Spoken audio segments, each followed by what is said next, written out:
اسرع واسهل بيتزا ممكن تعملوها في حياتكم. تابعوا معايا الوصفه.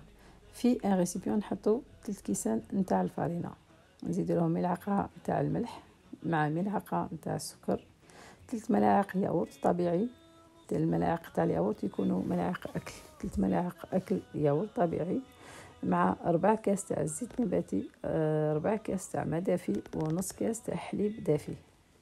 نديروا العجينه اون بول، ندهنوها بشويه زيت، نغطيوها ونخلوها ترتاح نص ساعه.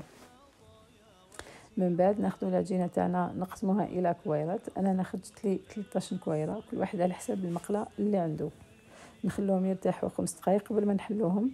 من بعد نحلوا العجينه تاعنا كيما راكم تشوفوا رقيقه، نحطوها في المقله تكون ديجا مسخنه على نار متوسطه ولا قليله، ونديروا لا غارنيتور تاعنا كيما تحبوا. انا كنت درت هنايا طوماط بولي مع فخوماج، نقدروا نديروا كريم فخوماج بولي، وكل واحد وش يدير. انا كنت درت كريم ودرت تاع ثاني لاصوص طوماط، والنتيجه كيما تشوفوا بيتزا راح تخرج لكم هايله رقيقه كروستيونت وسهله، وما تاخذش بزاف الوقت، ما نسحقوا فيها لا خميره لا فورنو لا والو.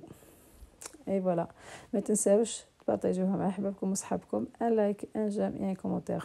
على بروشين ان شاء الله.